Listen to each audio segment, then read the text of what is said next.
President Trump passionately defending his, quote, travel ban on Twitter today, attacking his critics and the Justice Department for watering it down. Joining me right now, American Majority CEO Ned Ryan and Democratic strategist Don Calloway. Don, tell me your problems with this. I want to hear them, especially after London.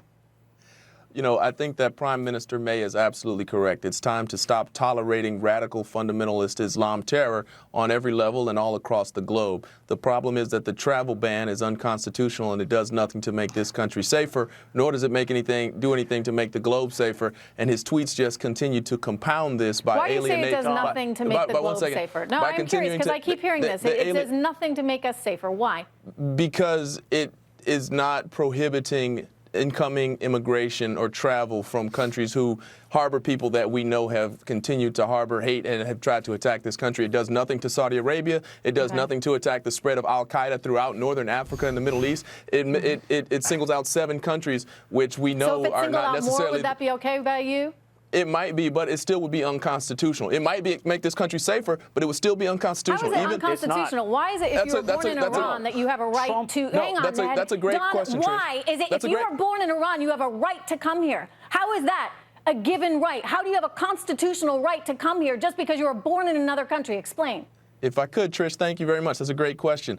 At the end of the day, the president is bound by the laws of the Constitution, which say that, yes, you can restrict travel, but you cannot do so based upon race, ethnicity, national origin, or religion. And how is this based on religion? Trish, it's based upon national origin and ethnicity by singling out those 7 countries, Trish. You cannot do that. Now, if he were to put a travel ban across the board saying no immigrants are allowed to come into this country, absolutely. And you're right, Trish, you don't have a right to enter this country because you're born into Iran, but the broad and wide ban, and again with the discriminatory pretext. No. Hang on, I want to jump in. I'm only pointing this out. You know, it seems as though the government is always a day late and a dollar short on this stuff. In other words, nobody had to take off their shoes going through the TSA security lines until Richard Reed decided to become the shoe bomber. Right. They knew that it was a threat. They never bothered doing anything about it until after the fact. We're always playing catch up. Ned Ryan, you're the president of the United States. You're charged with keeping a country safe. If you are getting intelligence that causes you to believe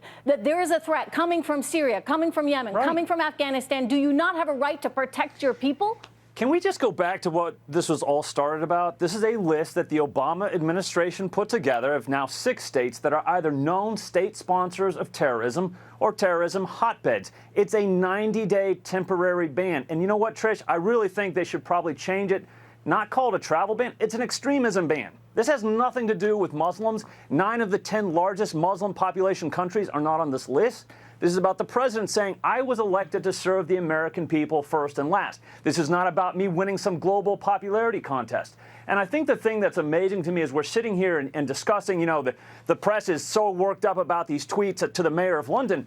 I'm thinking, you know, the sad thing about all of this in elite society is you can't be honest anymore. If they want a virtue signal all day, Trump wants to have an honest conversation about what's actually taking place. We've now had 3 attacks on English soil, and they're sitting there looking themselves. They can barely utter the words radical Islam. Well, and I will believe Theresa May is serious when she takes the 400 ISIS-trained fighters that are in the United Kingdom and deports them effective immediately and sends them back to the caves to hang out with the goats. Well, she did make the point out that she's going to have, and everyone's going to have some difficult and what she called sometimes embarrassing conversations. Go ahead, Don.